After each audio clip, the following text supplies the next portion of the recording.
more support in order to protect the most important Ukrainian cities. At the same time, we don't have to forget the lack of ammunition for conventional fight with a 155 caliber. And many countries have been joining the Czech initiative in order to look for ammunition, everybody in the world. The first delivery will come end of May, 1st of June. And also others has shown their readiness to participate on the German initiative to concentrate, coordinate and push for the anti-aerial capacity. This has to be coordinated, but the two targets, the two purposes, the two objectives, more air defense systems and more ammunition of caliber 155 remains the most important targets for us. I am glad that some member states indicated their will to make concrete contributions in terms of air defense, systems of interceptors, or to support and enlarge the existing initiative as the Czech one in ammunition and the German one on the air defense. On the situation in Gaza, before going to Gaza, it's important to notice that we have reached a political agreement in order to enlarge and expand the existing drones regime to cover missiles and their potential transfer to Russia, the existing drone regime to impose sanctions to Iran in order to cover missiles and their potential, by the time being has not happened, but potential transfer to Russia. This includes the same system that we did for Russia, includes production, missile productions. Second, expanding the geographical area of this framework to cover drone and missile deliveries, not only to Russia, but to the whole region of the Middle East and the Red Sea. And third, to expand the list of prohibited drone components. Now we go back to Gaza, where the situation, there is no progress on the release of hostages, there is no prospect of ceasefire, and there is no real easing of the humanitarian catastrophe. So the three things that we need: release of hostages, ceasefire, and humanitarian catastrophe.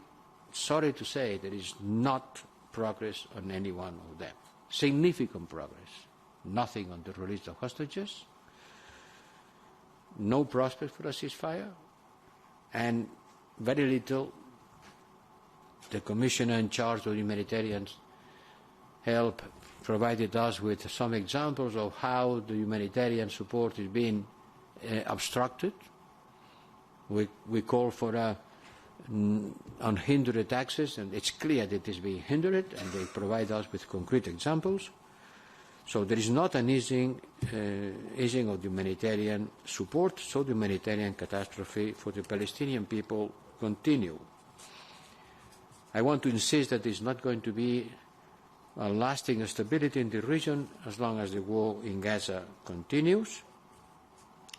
Ministers agreed to invite, once again, Israeli Foreign Minister Katz and the new Palestinian Prime Minister Mustafa to the upcoming FAC.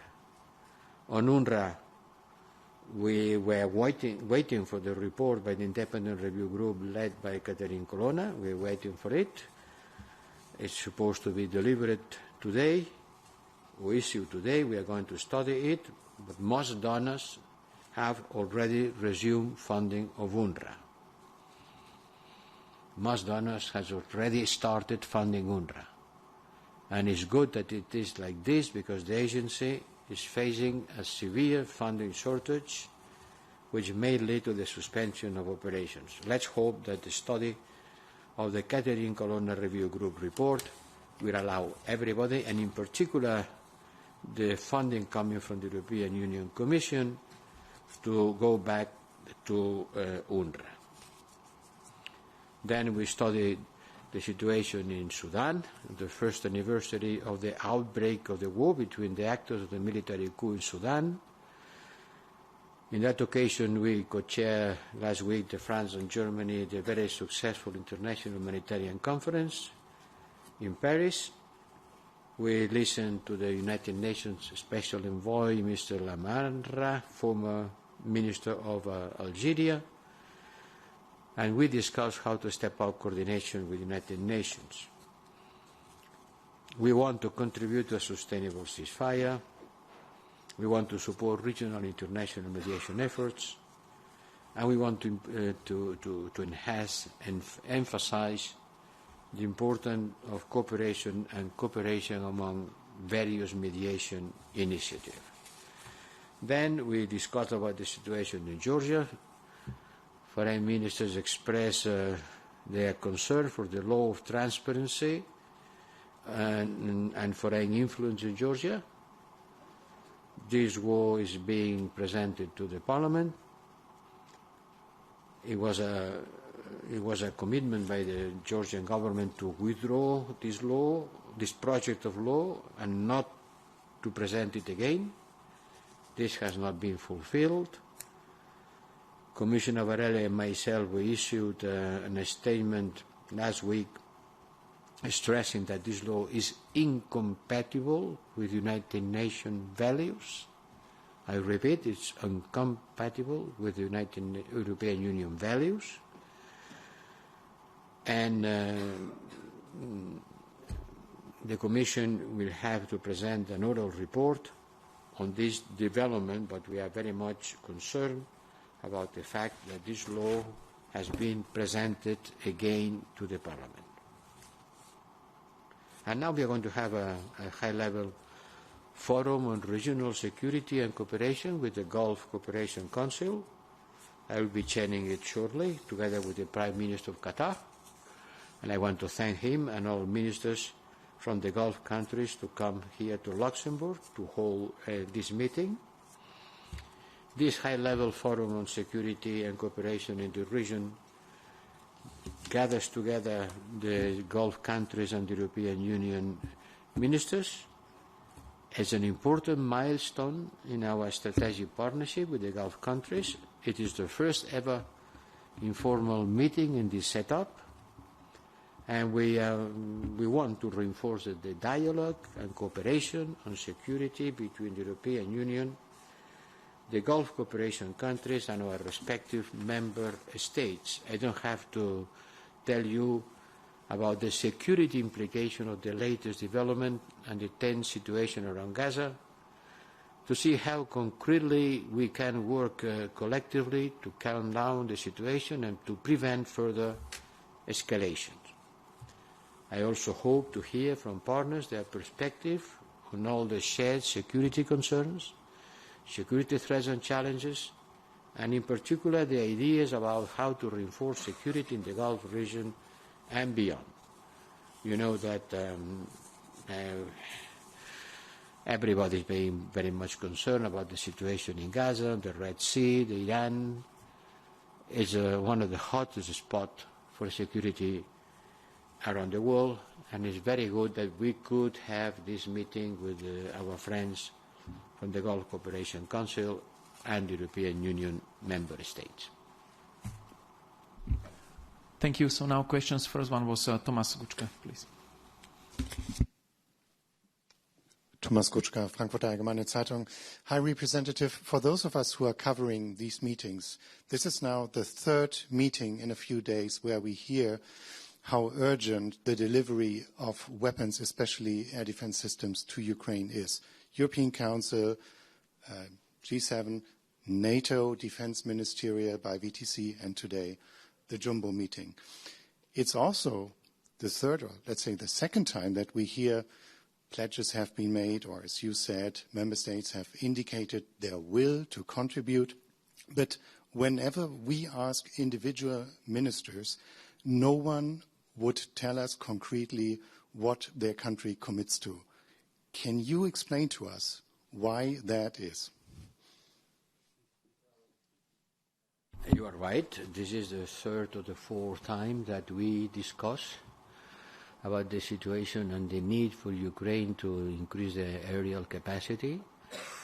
It was discussed in NATO, and I can say exactly the same thing that the Secretary General of NATO said after the meeting, that there is a common and clear understanding of the need to provide Ukraine with more aerial capacities.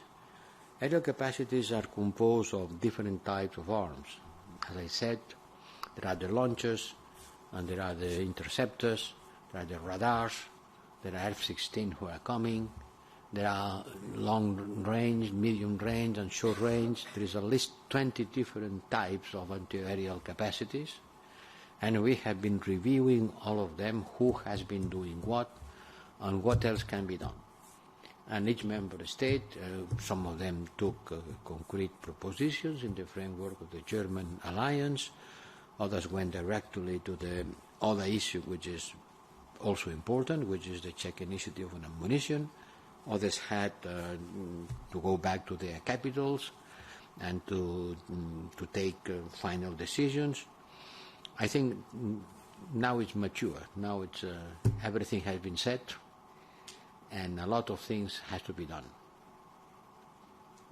Thank you. Next one was Vitaly, Ukrainian TV.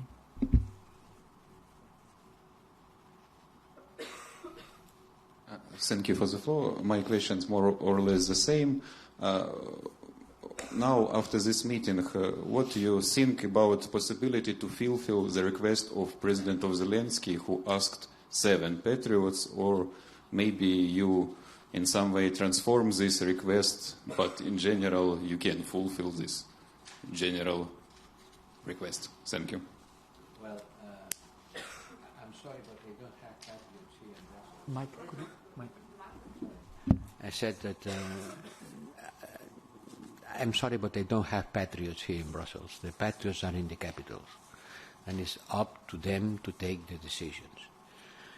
I want to insist that a launcher without interceptor is useless, and certainly interceptors without launchers are also useless. So we need both things.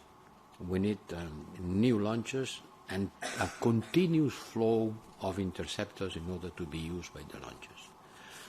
Member states came back to the capitals with a clear understanding of the request, of the needs, and I'm sure they will take decisions about it. Thank you. Next one, Max, you still want the question? Okay. So let's go back. Al Mayadin, you have to come back for the mic in the middle.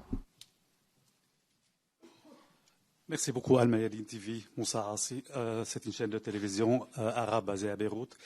Et ma question concerne le Liban. On a vu, durant le sommet de la semaine passée, on a parlé beaucoup du Liban. On a parlé aussi d'un soutien à l'armée libanaise.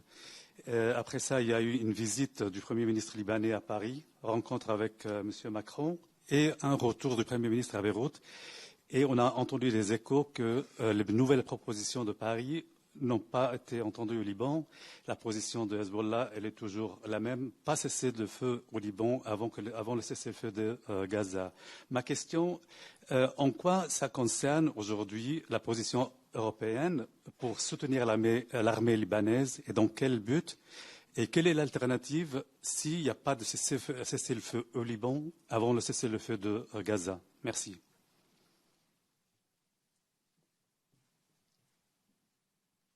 To tell the truth, we haven't discussed in concrete terms the situation in Lebanon, but in the whole region.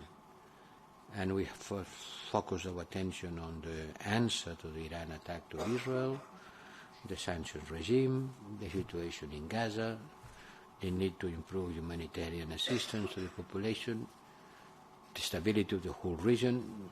But I cannot answer your question because we haven't been discussing deeply the situation in the Lebanon. And last question, Reuters, Andrew.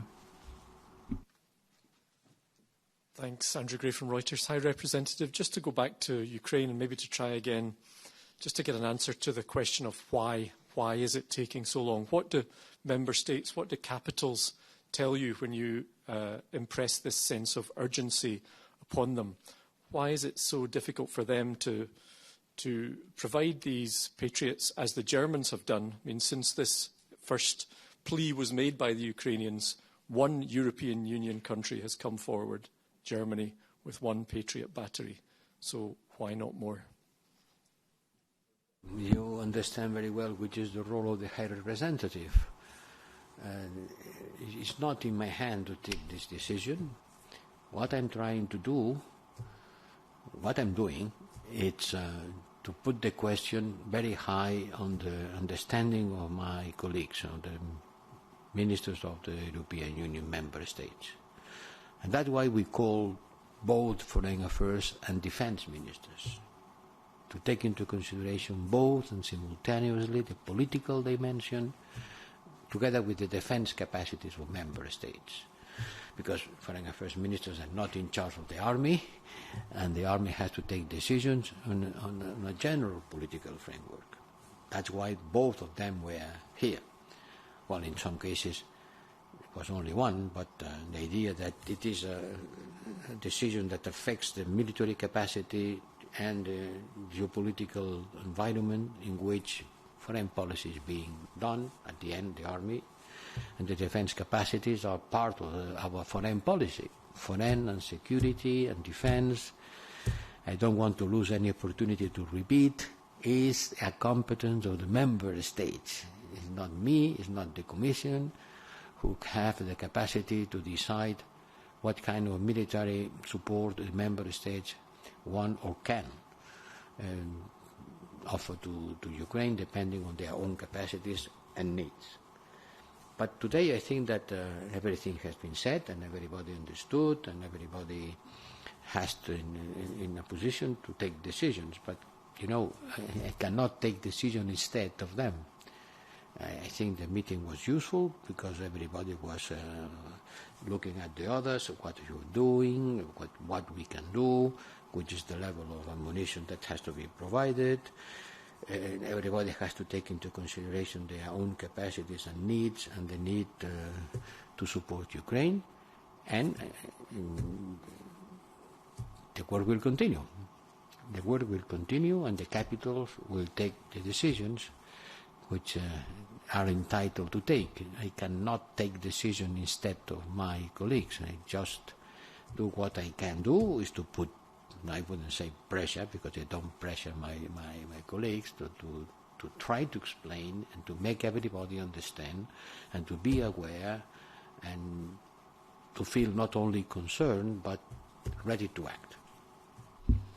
Thank you, and that was it. Thank you very much for coming. We have the meeting with the GCC partners, which needs to be prepared. So thank you very much for coming. Big thanks to interpreters, and see you back in Brussels. Bye.